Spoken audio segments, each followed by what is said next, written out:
नमस्कार। आज की स्पेशल टॉपिक है जिसमें हम काफी टाइम से माइथोलॉजी के बारे में पढ़ते आ रहे हैं, अपने रिलीजन्स के बारे में पढ़ते आ रहे हैं, स्क्रिप्चर्स, फिलोसफी, साइकोलॉजी, इन सब से कहीं ना कहीं डायरेक्ट या इनडायरेक्टली टच करता हुआ टॉपिक। आज का टॉपिक का विषय है देवता की कहानी। नमस्ते। देवता शब्द को हम बिना ज्यादा सोचे एक ट्रेडिशनल वे में यूज करते हैं। देवता के संदर्भ में एक रोचक और गहरी चर्चा के लिए आज हमारे पास हमारे सब्जेक्ट विशेषज्ञ none other than doctor Himanshu Vaidya हैं। नमस्कार सर। नमस्ते। सर, देवता की कहानी शुरू करते हैं उनकी व्याख्या से। अ, बहुत ही रोचक विषय है ये। जी। देवता की व्याख्या आसान शब्दों में शुरू करते हैं कि देवता क्या है और क्या नहीं है, और फिर हम उसकी गहराई में जाते हैं कि कितनी तरह के देवता होते हैं और उनका मनोवैज्ञानिक रहस्यवाद के एंगल से और अध्यात्म के एंगल से उसका क्या सिग्निफिकेंस है। तो पहली बात कि देवता ह्यूमन नहीं है। कुछ ह्यूमन जो रह गए हो ह्यूमन के फॉर्म में, उसको बाद में लोग देवता समझे या कुछ लोगों को जीवित रूप में भी देवता समझे, वो एक एक्सेप्शन है। इन जनरल देवता की व्याख्या में ये है कि देवता ह्यूमन नहीं। दूसरा, देवता शक्तिशाली है, हमसे ज्यादा शक्तिशाली। और तीसरा, इन जनरल वो बेनोवेलेंट है, पॉजिटिव है, भला करने वाले।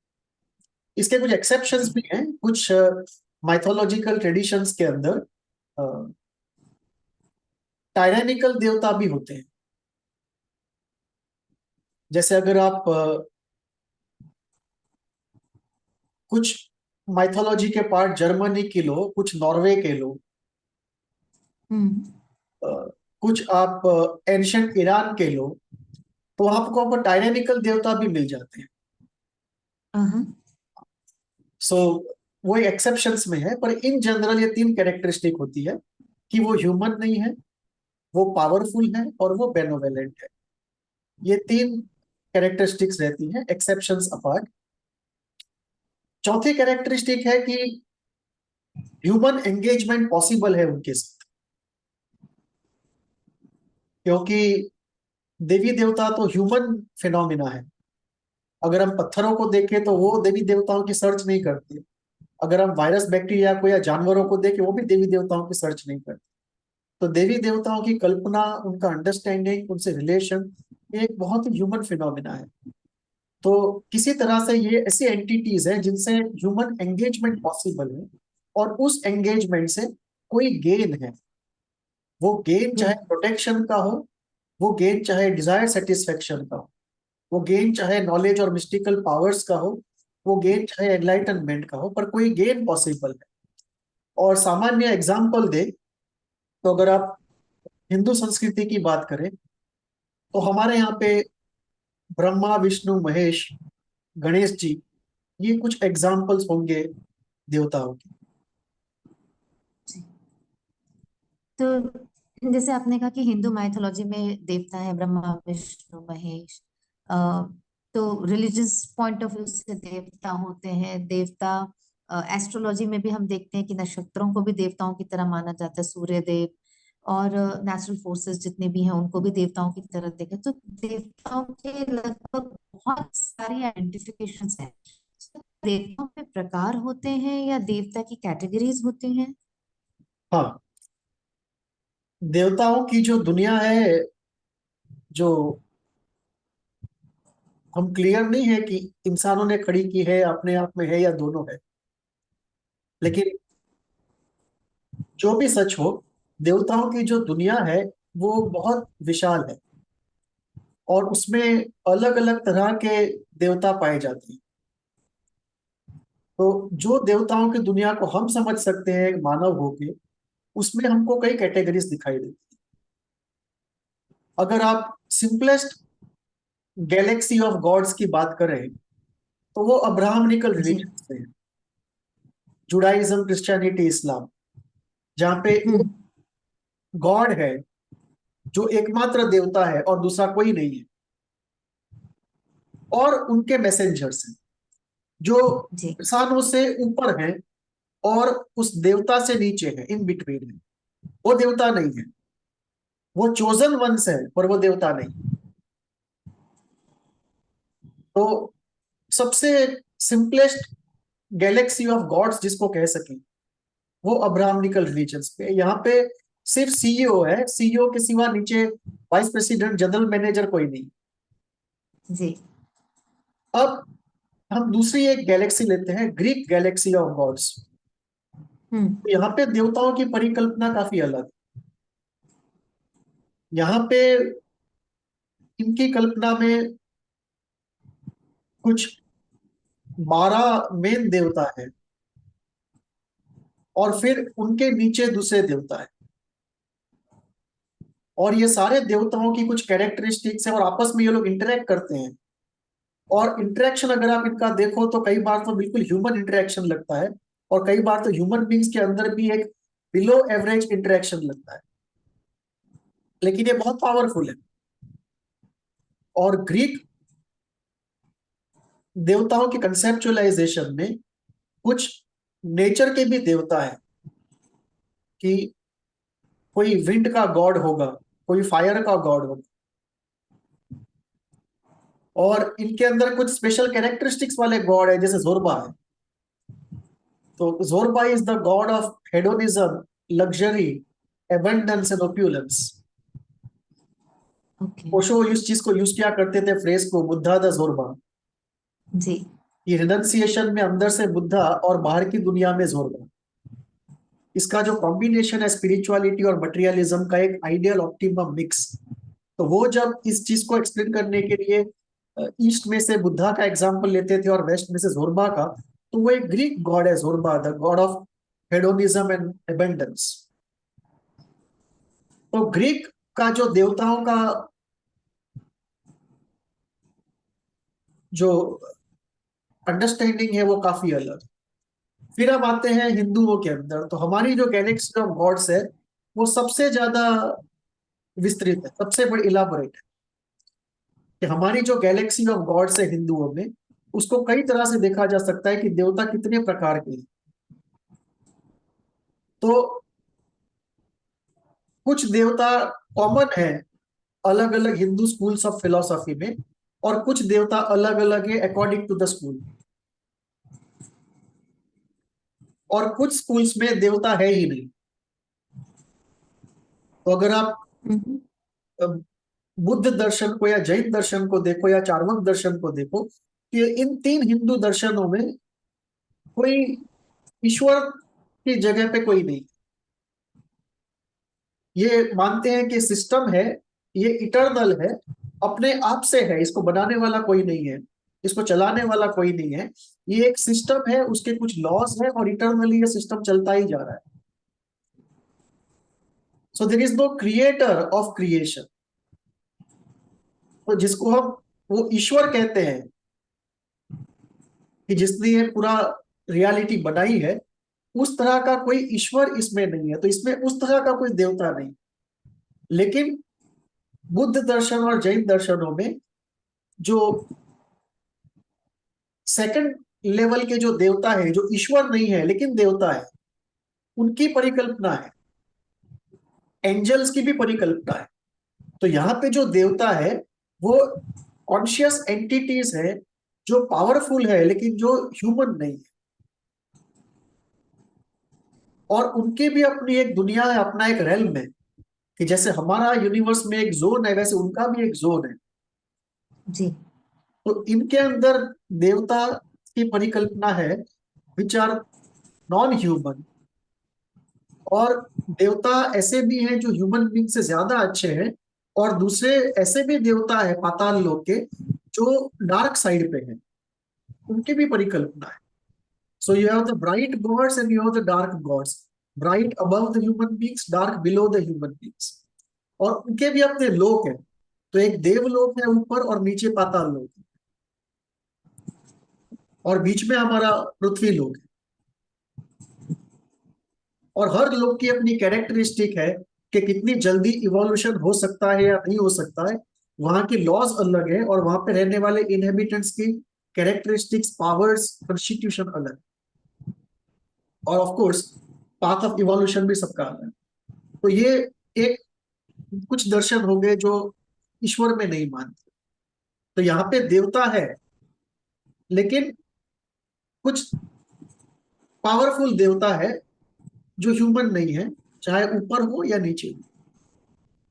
अब हम दूसरे आस्तिक और थीस्टिक पार्ट में आते हैं हिंदुइज्म के। तो यहाँ पे अलग तरह की परिकल्पनाएं अकॉर्डिंग टू द स्कूल। एक देवताओं की परिकल्पना ऐसी है कि ओरिजिनली तीन देवता है, ब्रह्मा विष्णु महेश। कि ब्रह्मा क्रिएट करते हैं, विष्णु जी मेंटेन करते हैं और शिव डिस्ट्रॉय करते हैं। ये एक परिकल्पना है। This is one idea about three देवतास being at the top and governing the whole creation. इसी के पैरेलल में एक दूसरी कल्पना है जो कहती है कि ब्रह्मा जी सबसे ऊपर है और ब्रह्मा जी ने ही विष्णु जी और महेश जी को क्रिएट किया, because he is the creator of everything including this too. तीसरी परिकल्पना है कि god is apart from all the three and God creates these three, Brahma, Vishnu, Mahesh, and then they in turn create and maintain the universe. So यहाँ पे ये हो गया कि सीईओ एक है और तीन वाइस प्रेसिडेंट्स। पहले की परिकल्पना में था कि तीन सीईओ हैं इक्वल। अब ये हो गया कि गॉड है और ये है। एक और परिकल्पना है कि जैसे एक कहानी है कि जैसे अ, आपने विष्णु कृष्ण भक्त को ले लिया, तो वो लोग क्या करेंगे कि गॉड की जगह पे कृष्ण को रख देंगे और कहेंगे कि कृष्ण ने ब्रह्मा विष्णु महेश को बनाया, और उस कृष्ण को वो लोग महाविष्णु कहेंगे। तो उसके अंदर एक कहानी आती है कि एक बार कृष्ण बैठे थे द्वारका में और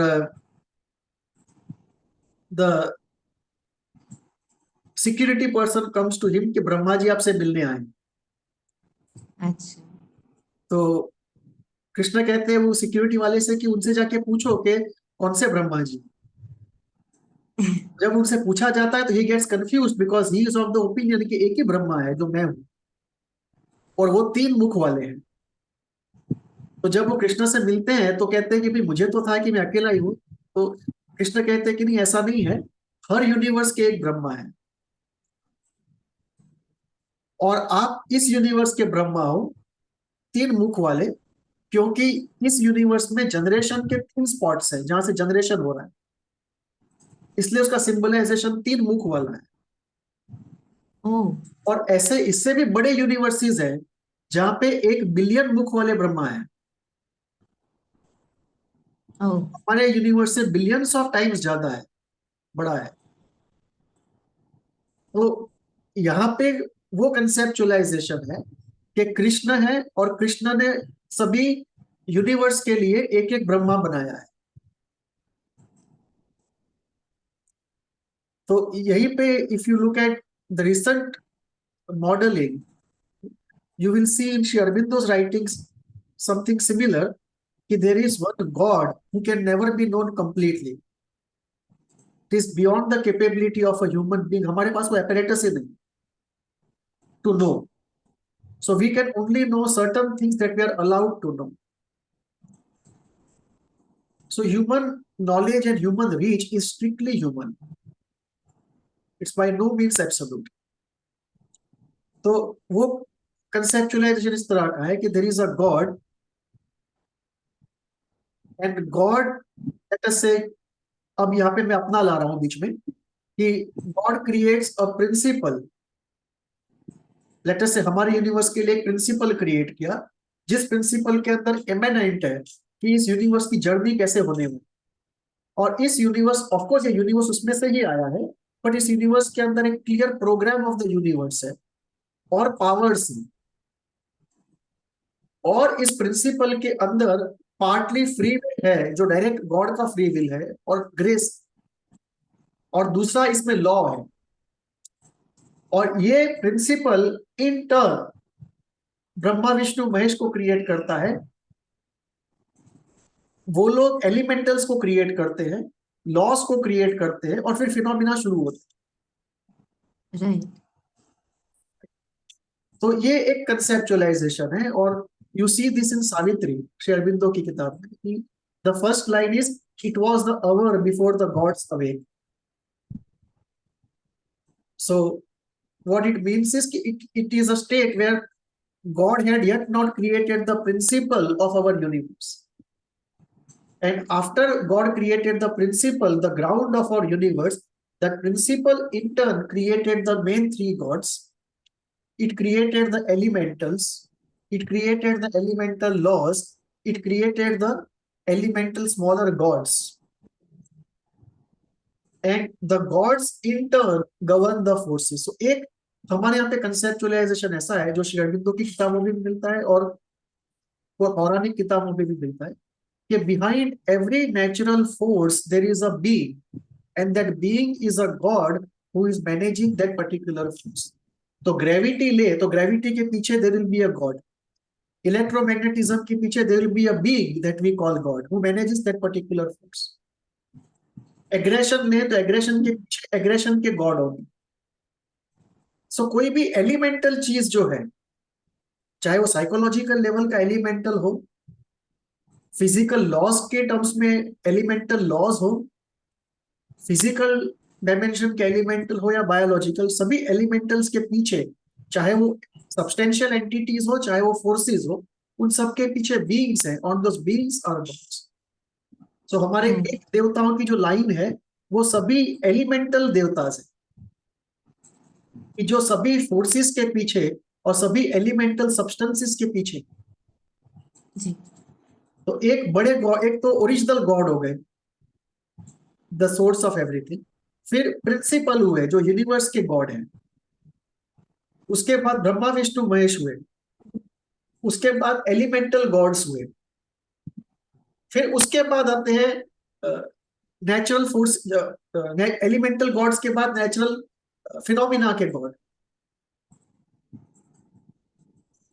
you can have a rain god, you can have a fire god, you can have a solar god, Surya देवता। तो ओरिजिनल जो देवता है जी। एलिमेंटल, वो अग्नि देवता है, वो एलिमेंटल देवता है। अब अग्नि का एक फॉर्म सूर्य में आता है, और वही अग्नि का फॉर्म ह्यूमन बॉडी में भी आता है, जिसको हम आयुर्वेद में अग्नि कहते हैं। लेकिन सूर्य देवता को हम पूजा करते हैं, अपने अंदर के अग्नि देवता को भी हम पूजा करते हैं, लेकिन ओरिजिनल एलिमेंटल देवता Agni, hmm. That is the god of all elemental energy and heat. So phenomenal gods आते हैं, फिर रेन गॉड है, सोलर गॉड है, फिर पंच महाभूत के गॉड आते हैं, ये पृथ्वी माता, जी।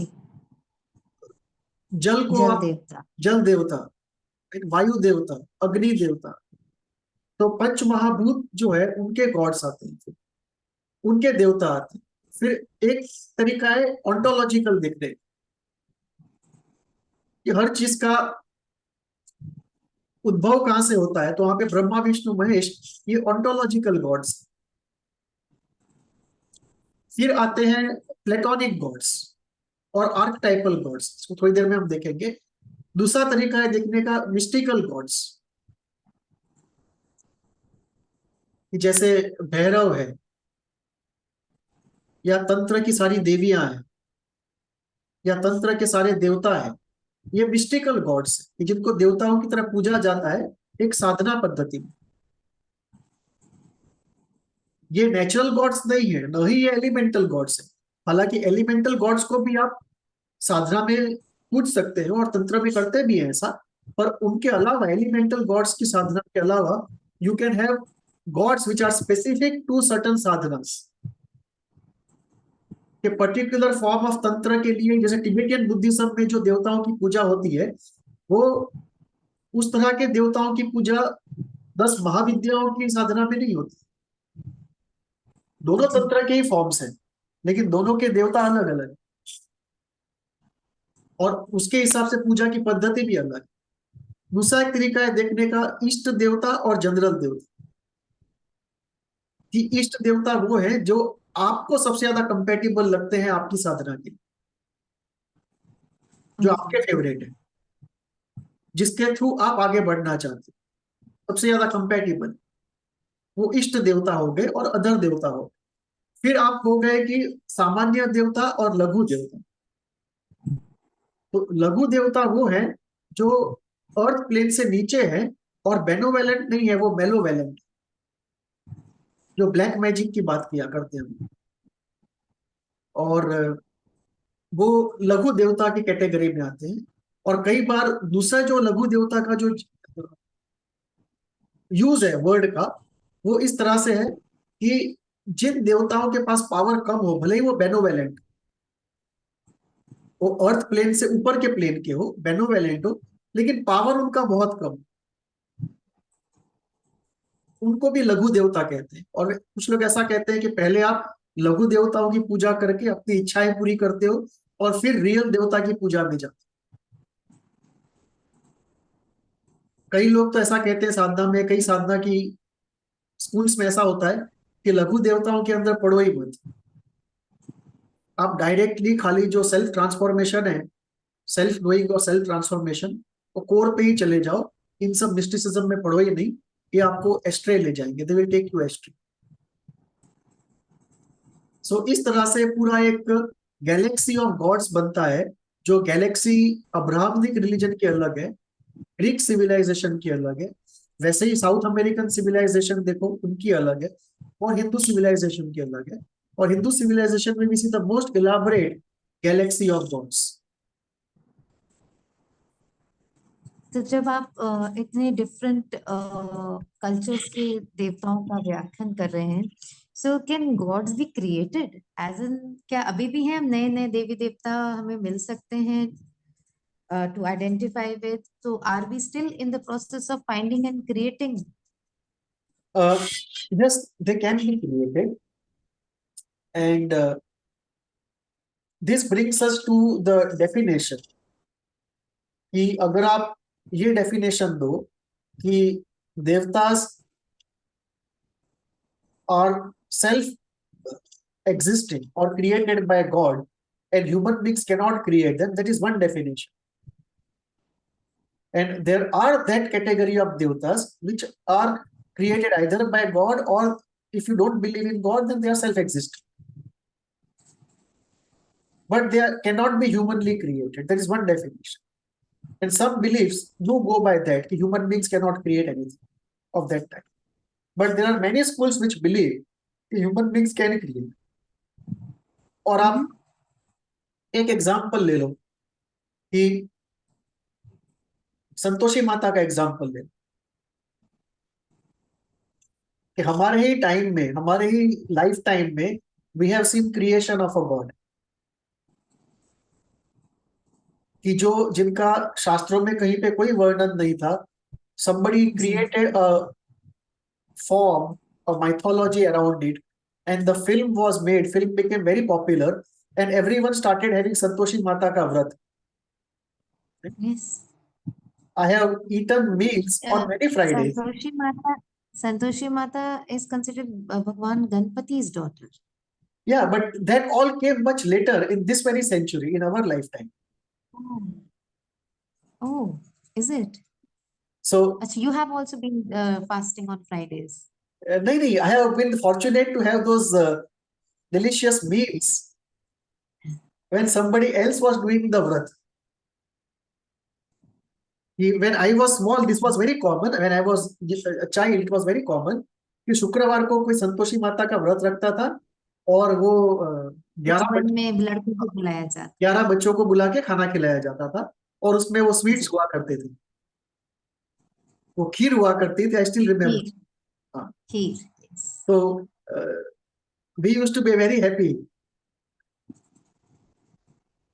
कि वो संतोषी माता उसका भला करेगी कि नहीं पता नहीं, पर भगवान संतोषी माता का भला जरूर करेंगे, कि हमको उसकी वजह से खाना मिलता था, स्वीट डिलीशियस फूड मिलता था। स्पेशल, हाँ, हाँ। So we are seeing that in our own lifetime.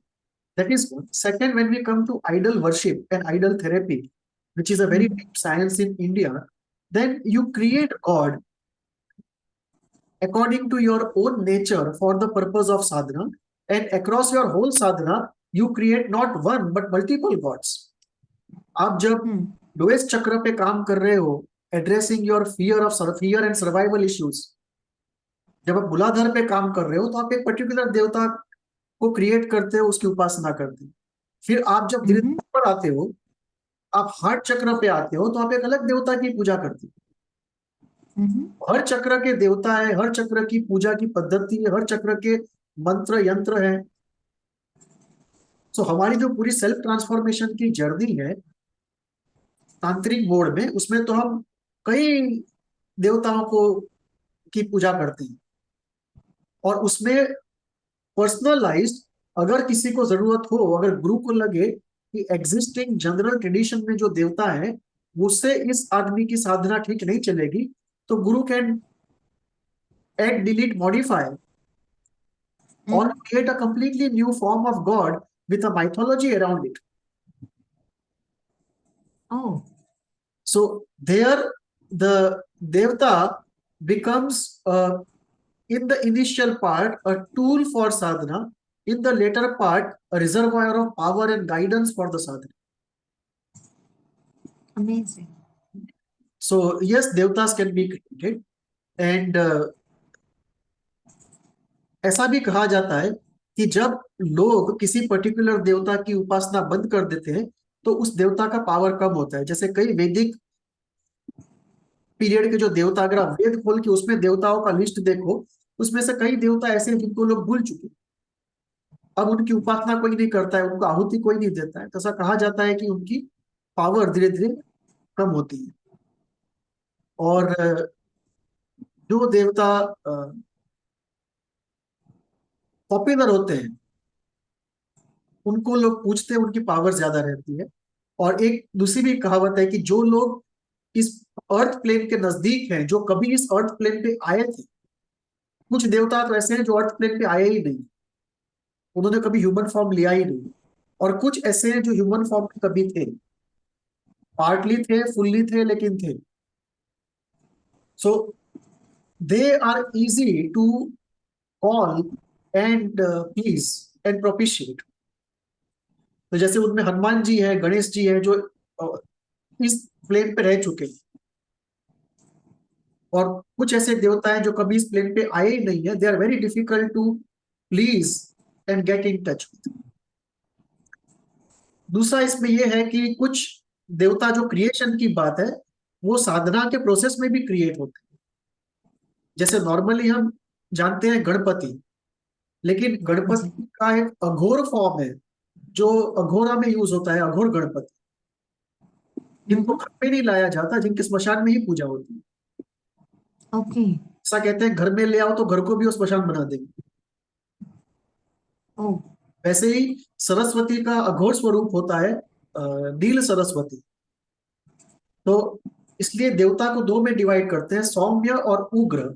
और कई सौम्य देवता जिनको हम जानते हैं, उनका उग्र स्वरूप साधकों ने इन्वेंट किया था, ऑफ कोर्स ऑर्डिनरी साधकों ने नहीं, for the purpose of sadhana. So they also are examples of created gods, or may I also say discovered gods. Discovered or tapped into. Um, Session is getting over. Let me just send a new link. Let us take a break. जी। हाँ। Okay.